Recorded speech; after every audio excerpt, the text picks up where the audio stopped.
Last month, my business booked an average of 4 qualified sales calls every single day, which is an average of about 120 in a month. I'll throw up on the screen right now so you can see it. Per call, it costs us around $130 to get a qualified person in our market onto a sales call. Now, in this video, I'm going to share exactly how I did it and how you can do it for your business to book an average of 3 qualified sales calls every single day that you can get on the phone and actually close. There's no fluff in this video. I'm going to talk about ads, I'm going to talk about sales, and I'm actually going to talk about fulfillment. So the entire front to back end on how to run the business and how to actually be able to turn what you have right now into a scalable model you can actually grow. It's basically what we do for our clients. Like what we help our clients with is acquisition and sales and back end fulfillment. So the only thing that is preventing them from growing is the amount that they spend on advertising. That's it. So that's where I want you to get to, and this is what I'm going to help you in this video. So number one, which we're going to discuss, is first of all advertising, and specifically how to do advertising and how to actually be successful doing it. So what I recommend with any business online starting with is always Facebook. Facebook is the easiest platform to first of all get working and get off the ground. There's the most amount of people on the platform, like 2 billion people. So there's a lot of the market, and your market is definitely on there, chances are anyway. So in this video, let's go into it. Let's dive into exactly what we're going to cover and how we get started. So first things first is going to be ads, as I mentioned. So when it comes to ads, there's 3 things I really look at in being successful with ads. And the first thing is going to be a unique mechanism. A unique mechanism is very, very important in order to get ads working. Because what every human and what every person is thinking when seeing your ads is fundamentally like, how are you different?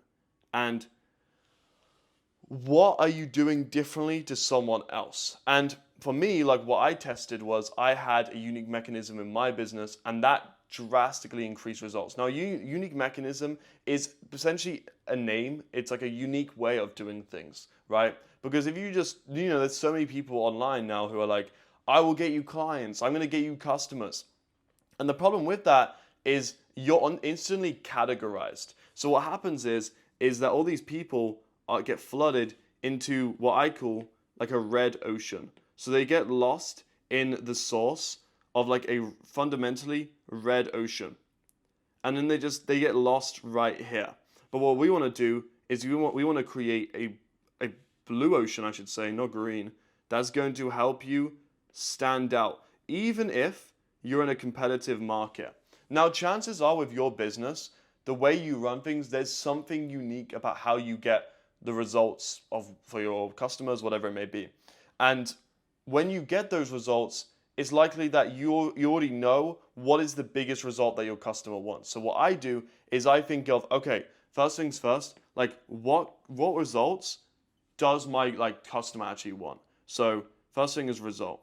Next thing I'll look at is what's my way of getting that result faster or easier. So that's how I create my unique mechanism. Now in the ads and in the advertising, the marketing, I have that painted everywhere, and that's how you are unique. That's how you stand out. Because fundamentally, if a prospect in your market can categorize you, if they can say, oh, like this is a content marketing agency or this is a green card company, they're going to then treat you as a commodity. And the downside of being treated as a commodity is it means that they're going to compare you with your competitors. Okay? So we don't want that to happen. So faster, easier, and also really fundamentally understanding what is the result that you get your customer. That's first things first. The next thing is going to be and I've just tested this across like various scenarios. And what I found is if you have a done with you consulting offer, or you have something that's more done with you, it's very hard to make that fundamentally work on ads. I found that the easiest way and the easiest marketing message to make something work is done for you. So basically what I mean by that is that it's something that you can do something for them, right? You actually implement something for them like a agency and a marketing business would. And you might be thinking, oh no, like Kieran, that's not why, like I don't do that. Well, chances are in your fulfillment, there's gonna be this loophole where there is something where you can actually do done for you. There is actually something in your fulfillment where you could take and you could make that done for you, and that is the marketing message. So for me, what I said, like I said at the beginning of this video, I help my clients with actually being able to make the only constraint in their business how much they actually spend on advertising. And the way I do that is, first things first, all like the front end marketing for my clients, I do done for you. So I will do, we actually run the campaigns, we actually do the creative strategy, we do the advertising, all that stuff for them. Basically everything before the sales. Now after the sales, like after the clients have their sales and they have their sales team and the fulfillment, that's where we have the done with you actually consulting and mentoring them, right? But before that, we focus on, in terms of acquiring clients, done for you, because done for you angle is cheaper. You're going to get better quality clients too, because better quality clients want done for you stuff. And you'll be able to charge significantly more on sales calls because you have that done for you aspect. So if you're watching this and you're not doing done for you in any way, I'm not saying you have to retransition your entire business to done for you, but you don't have any aspect that is done for you, you want to change that right away. The next thing is going to be qualifying. So really what qualifying comes down to is, with the messaging that you have, making sure that you're actually getting the types of customers through, or the types of prospects, booking calls that you actually want. Now there's 3 key ways that I found to do this. So I'm just going to quickly clean up my whiteboard to show you how to do that. The first way though is going to actually be in the advertising copy. So a lot of people miss this, but actually if you go on like Facebook or you go on any platform, you're going to most of the time have advertising copy. And in that copy, you have to be very, very, very direct with what type of prospect you want. So for me, it's like, okay, I want a business doing above 35 grand a month, right? So you might want you might qualify based on demographic, you might qualify based on income, you might qualify based on status. Like there's many different ways you qualify. You first of all need to identify how to qualify. The way I do that is something called a sales scoring calculator.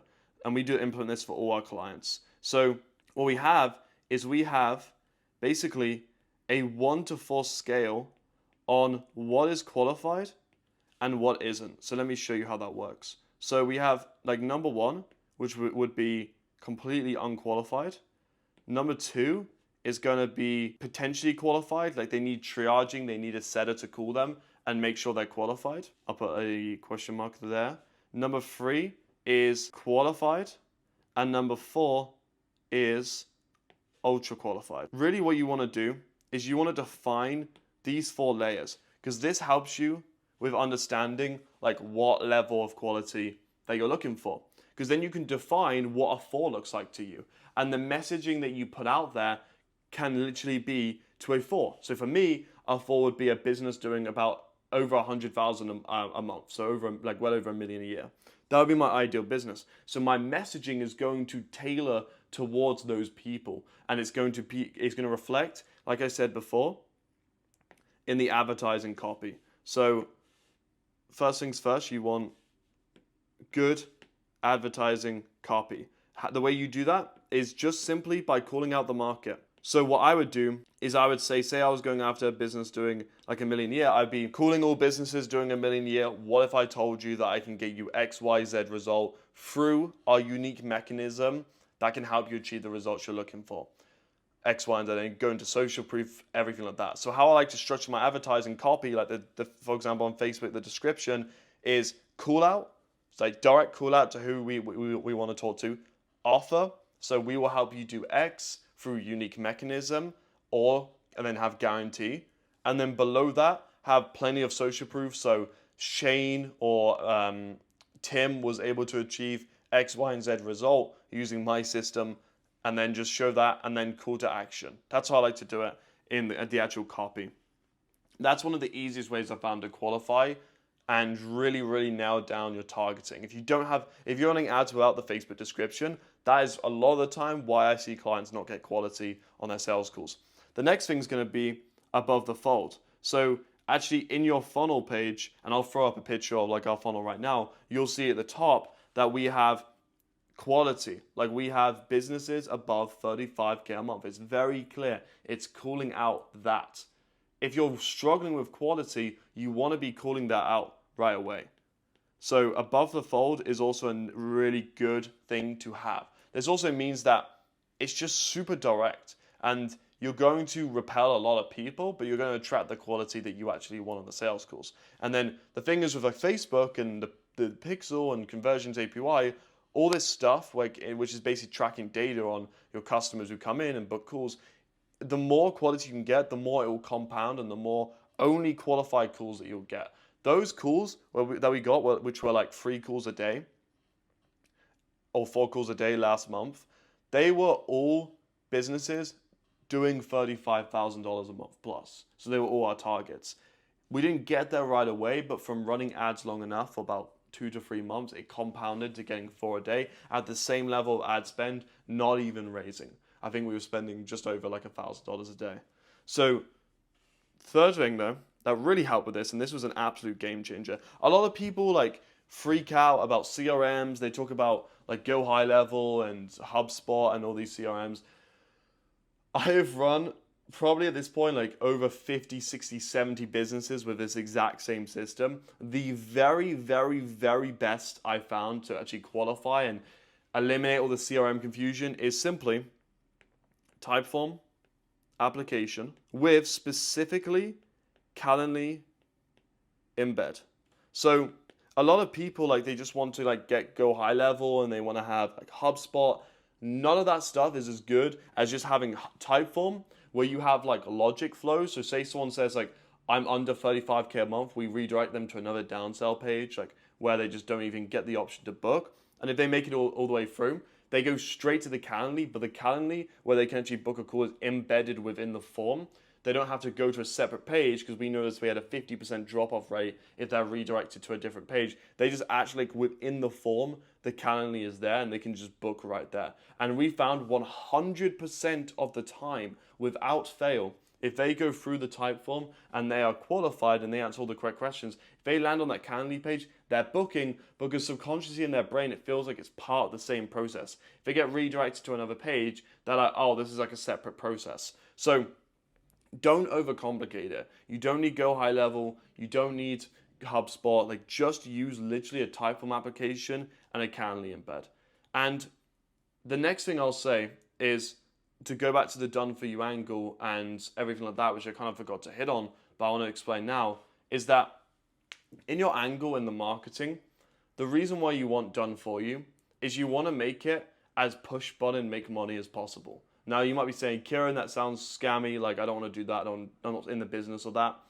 I understand, but you have to understand what claims and what is going to make your market actually like attracted to you and what's going to make you stand out. And the best way to do that is by having a push button make money offer, which is specifically in the done for you element. So with the done for you element, the great thing about done for you is you fundamentally have control over the results you can get clients. So what you can do then is you can make a big claim underneath the done for you side. Of course you can't for the done with you side because you don't have full control over that. So you can't just make a crazy claim. But what you can do is you can make a good claim with a guarantee in the done for you aspect. So say for example, you're helping, I don't know, chiropractors get leads, you can guarantee a certain amount of leads, a certain amount of in-person appointments, a certain amount of quality, even a certain amount of closes if you can go that far and help people that far.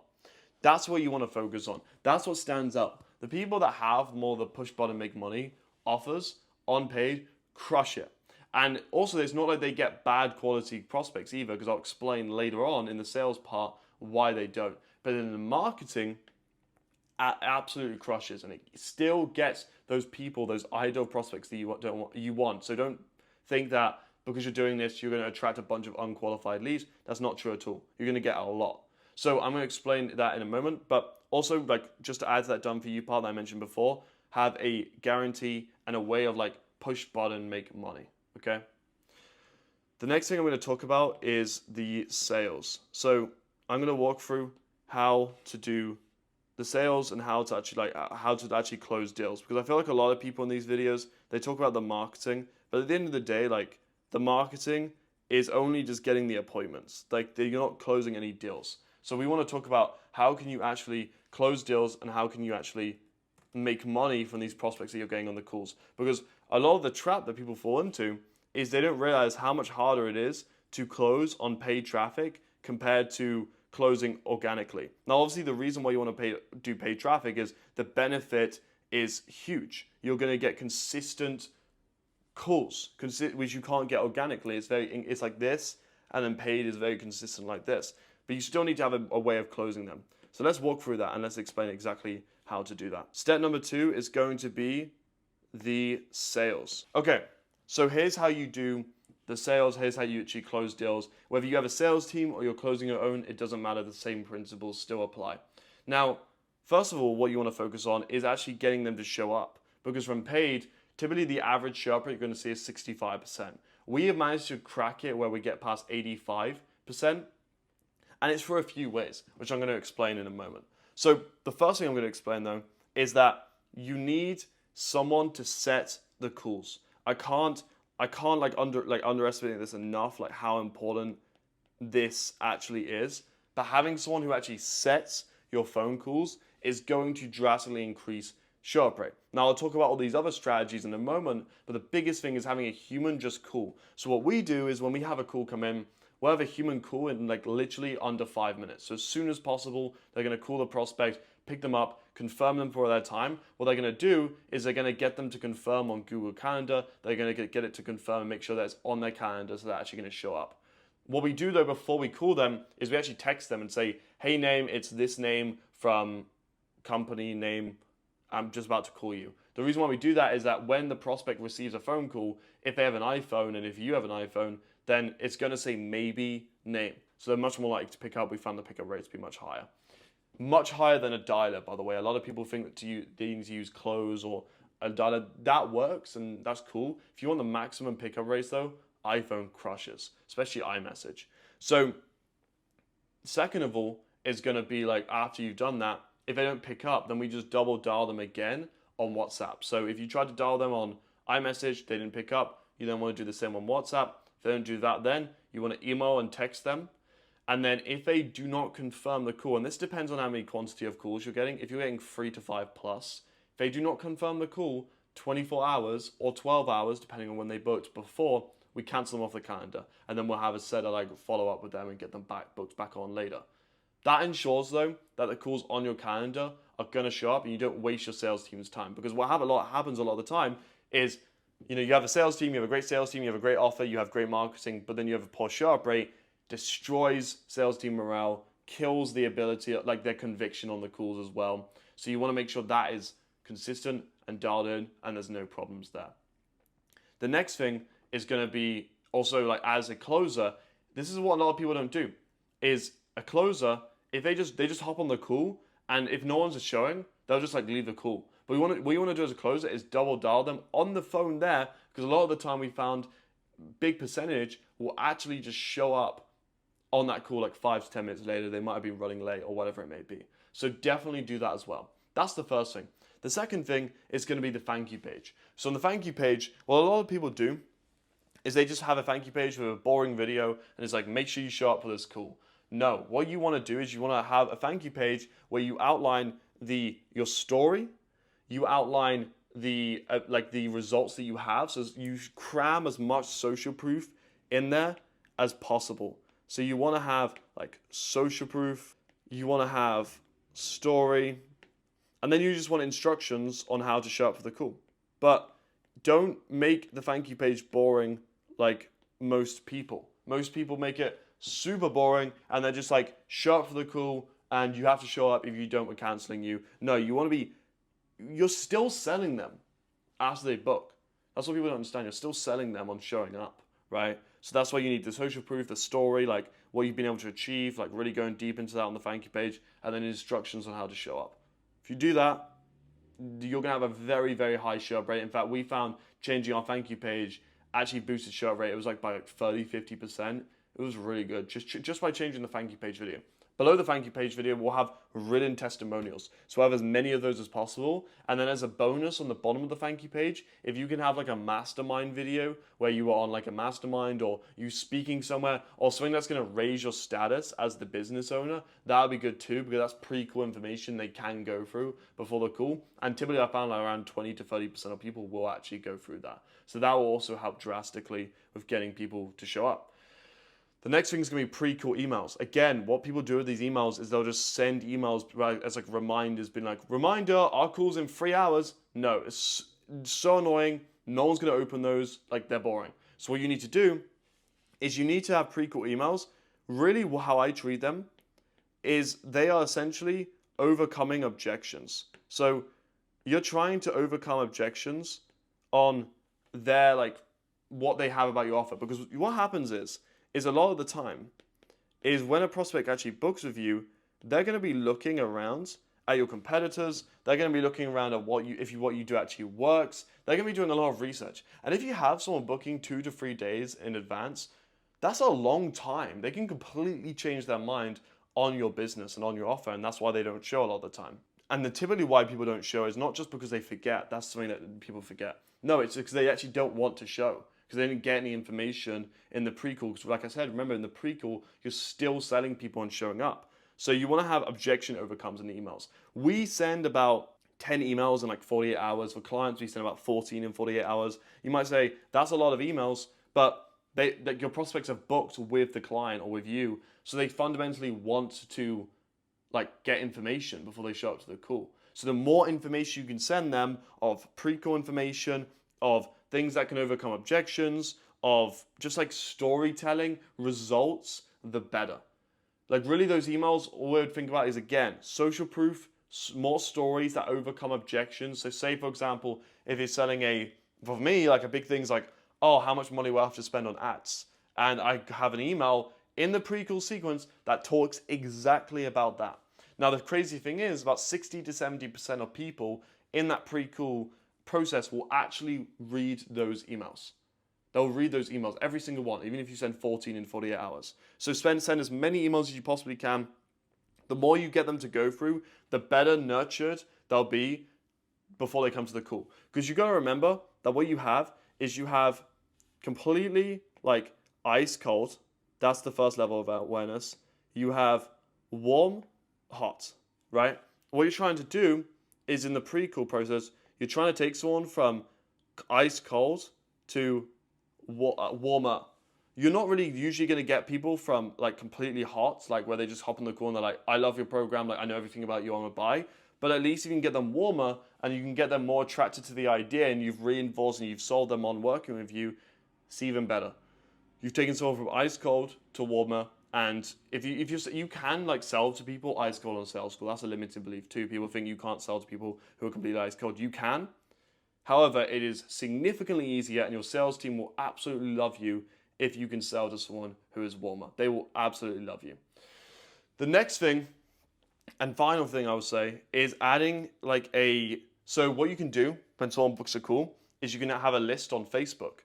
It's like a custom audience. And what you want is a custom audience that you can actually remarket to.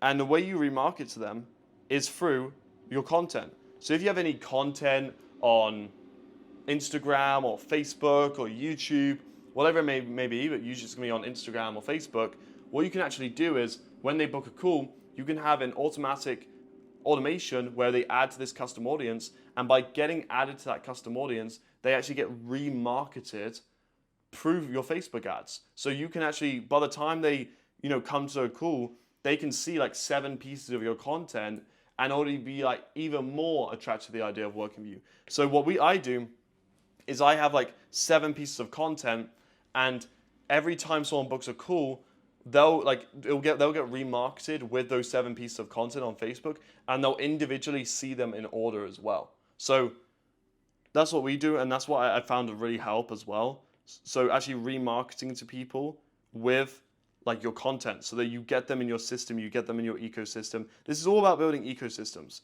And the best way to do that is by really, really, like I said, reselling to them when they get to the call. Because when they get to the call, Like if they can be warmer and they've seen your content, they've seen 14 emails, they've gone to your thank you page, they've spoken to your setter, they are significantly more likely to, I mean, just think for yourself. How much more likely are they to show up to the call and actually close compared to someone who did not hear from you a single time from the time of booking to actually showing up to the call? Super important to do, and if you forget that, then it's going to be hard to like actually close people because you're going to be sending to a bunch of cold people, which you can close, but you have to be a really, really, really, really high level at sales, which I'm about to get through in a moment.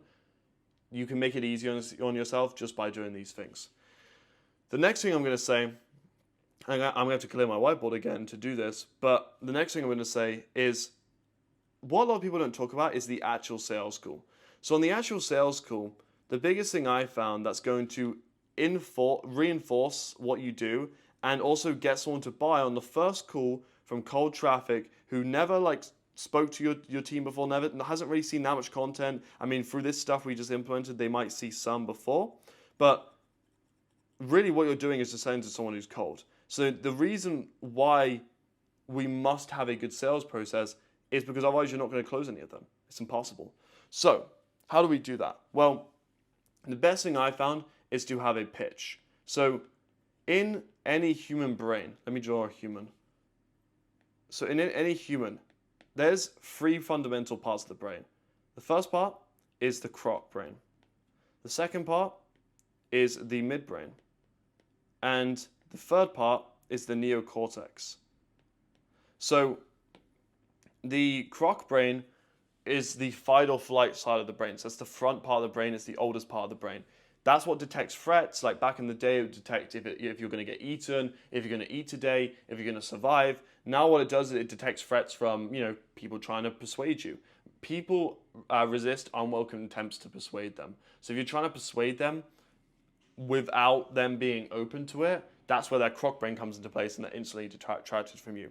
The midbrain is like the social part of the brain. So that makes emotional decisions. It makes emotional decisions. And if you buy like a Ferrari, at the end of the day, well, it's a nice car. It's a big chunk of plastic. You're paying 150 grand for status, validation, all this stuff. If you think about it in the neocortex side, which is the logical side of the brain, it doesn't really make that much sense on paper because it's a depreciating asset. But the neocortex is the logical side of the brain. And most people do not think logically. So this is the three parts of the brain. And you've got to think that what most salespeople do is they'll come in and they'll instantly just sell to this part of the brain. They'll completely ignore these two parts of the brain right here. But these two parts are what makes 70 to 85% of sales decisions, like whether or not to buy something. So if you're only selling to neocortex, you will always be handicapped over how many deals you can actually close. So the mid and croc brain is vitally important to sell to. And the way you do that is by having a pitch. So I talk about this in another video. I'm not going to go too deep into it in this video.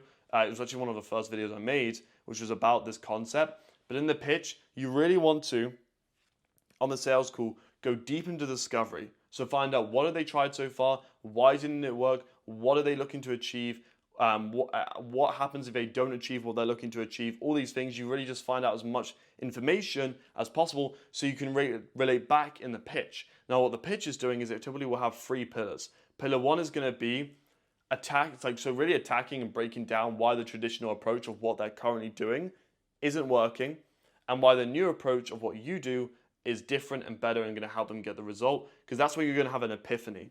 When a human has an epiphany, that is where a sale can happen, and that's where they'll actually pay attention to you. So, and that you must have an epiphany, like a light bulb moment, because if you don't, I'm drawing a terrible light bulb, but if you don't have an epiphany, you're not going to have their full out attention and they're not going to listen to you for the rest of the pitch. So you've got to create that epiphany, and the way you do that is by showing them what they are currently doing wrong, better than they could describe themselves, and then being able to explain how what you do is different and better and gonna get them that result, right? Because it's almost like you're speaking directly to them. And people buy from people that, number one, they like, but also who they feel like understands them and is an advisor and can give them the right direction. This is super important. This is why the pitch is super important. Now, I talk about this in the other video. If you want to check that out after this video, go and check it out because I go super deep on the pitch. But the pitch is really important to be able to sell consistently and have a 25, 30% plus close rate. If you don't have something like this, it's going to be very hard to consistently break past 25, 30%. So make sure you have it. The next thing is going to be, on top of that, is having a way to downsell the guarantee. So what I was talking about earlier was having a guarantee and having a big claim, a click button, make money offer. Now, with a guarantee, what you can do on the call, what a lot of people forget is, you can have a guarantee in your marketing. But if someone doesn't meet the stipulations, if someone doesn't meet the qualifiers for that guarantee, you can downsell them. So the biggest thing I tell my clients is, hey, like, you can downsell guarantees. You don't have to just stick to the same guarantee for everyone. Like, say for example, you're guaranteeing customers, or you're guaranteeing some sort of result, or you're guaranteeing how much money they'll make. It can depend a lot on like what they can actually put in. So for me, like, a stipulation is they have to have a certain amount of ad spend to be able to fit the guarantee. Now, if they can't do that level of ad spend that's required to get the guarantee, I promise, then I just downsell them on another guarantee. Now, what I found on the calls is most people anyway don't talk about like the guarantee. If your pitch above, which I spoke about before, is good, most people aren't going to just bother you for a guarantee. I mean, we probably talk about it on like 15, 20% of our calls. But in any case, if it is brought up, what you can do is you can have a logical downsell guarantee. So you can explain that, you can explain to the prospect, like, hey, most people in this situation, to get this guarantee, they need X input from you. From what it sounds like on this call, you're not able to put in X input. So what I can do is I can guarantee you a little bit of lower result that matches the inputs you can put in to get the result, right?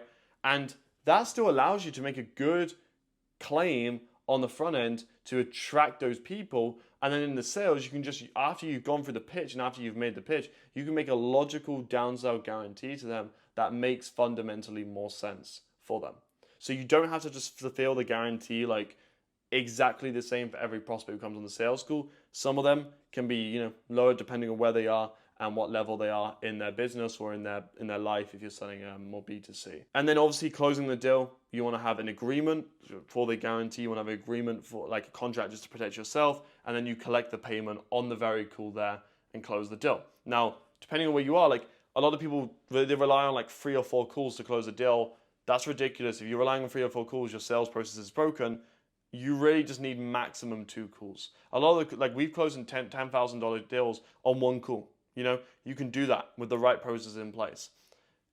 Also, maximum, like if you're saying B2B, there might be like 2 call closes. Maybe they have to talk to a business partner, and it's a legitimate, it's not a smoke screen. It's a legitimate reason that they have to talk to their business partner. So that's what I would say. Keep that in mind. The next thing I'm going to talk about, and the final thing to like kind of wrap up this video, is going to be actually the fulfillment. So the people I've seen crush it in this game have a productized service. So what do I mean by that? Well, a productized service is essentially, or a productized offer, is a way where you deliver the same thing practically for each person, each customer who comes in, right? So it makes it easy to scale, because the people who aren't able to scale and actually get the 3 to 4 qualified sales calls a day don't have a productized service. It almost like works back, because what happens is they hit capacity, then they have to turn off marketing to handle that capacity, and then they have to wait to turn on marketing again. The problem is you're really skewing results. But if you can have a way of delivering your service that's consistent, repeatable, and you can actually hire for it, you're going to be able to scale significantly. So the way I like to do that is, and how I like to think about that if you don't have a productized service. So what I do is I like to think about, so where is the avatar, my customer avatar, before they work with me? What is their situation? Like, what are they struggling with? Like, where are they falling off in life? And then if I map out the process that takes them from here to the outcome, which would be them winning in life, them getting everything they want to achieve, and them happy, then I would map out in between what are the steps that it takes for them to do that. If I was to dial down the steps. Now the steps become your service. So for example, if you're teaching someone how to get good at golf, it might be swing, it might be practice, it might be the equipment, and all these different things, and those become basically modules or pillars of your service. Now, a productized service really just comes down to a mix, a hybrid model. So it comes down to what I was talking about before. So you have a hybrid. So a hybrid model is the best I've found because, like I explained before, you're able to use the done for you, get the benefits of the done for you, which is a done for you offer is easy to sell, hard to fulfill. So you get the benefits of the done for you where it's easier to sell on the sales call, attract people in the marketing. But then you also have the done with you where a done with you is obviously, a done with you is fundamentally easier to fulfill but harder to sell. So you get the benefits of both. And that goes back to like what I was saying before, where you have the done for you on the marketing, you have one pillar, you might have like one or two pillars in this process that are done for you. And then the other pillars are just done with you where you work with them to help get the result. But what you can do to build your productized service is map out what are those pillars that they're needed for success. And then what are the pillars, like the biggest pillars, where if a prospect was to do it themselves, it would cost them a lot of effort and sacrifice and time to do it. And you can save that effort and sacrifice and time for them by just doing it done for you. So you can productize that just by having the 1-2 pillars max in the process that you actually turn into done for you, and the rest is done with you. And then you get the benefits of those done for you and done with you. That's how I found the best way to build a productized service. Finally, what I'm going to say is what you also want to do is you want to be able to max cash collected. So depending on what type of business you're doing, if you're selling a coaching, a high ticket, maybe you're selling a service, what I like to do is I like to collect 3 to 6 months up front. That way, you collect more cash up front. So instead of just charging straight like a retainer or charging like a base price point up front, instead what you do is you just charge 3 to 6 months up front and you can collect more cash flow up front. That means you can reinvest back into marketing because you have more cash to play with, right? What that also does is it means your clients are going to retain longer and actually trust in the process with you, help you get them the best results. And then what you can do after is you can then ascend them if they love your service, and obviously this is just depending on if your product is fundamentally good, on continuing. And then what that does is that's going to max out lifetime value for your business, right? Because the game here, and I discussed this in my last video, is being able to keep on customers above past that 3 to 6 months, being able to keep them on for a year so they become worth $40,000 to you instead of, if you charge 3 to 6 months up front, maybe $15,000 to you, right? They can charge literally triple the amount. That allows you to make more cash, spend more money on advertising, and be able to spend more money to actually acquire these customers. So that's really what it comes down to, is ads, sales, and productized service. This is what I did for myself. This is also what we help clients instill, and we actually help them with this to be able to scale and be able to make their only bottleneck how much they spend on marketing. As you can probably see now, by implementing all this, your one bottleneck just becomes how much are you spending on marketing. So if you like this video, then check out more of my videos, and I'll see you in the next one.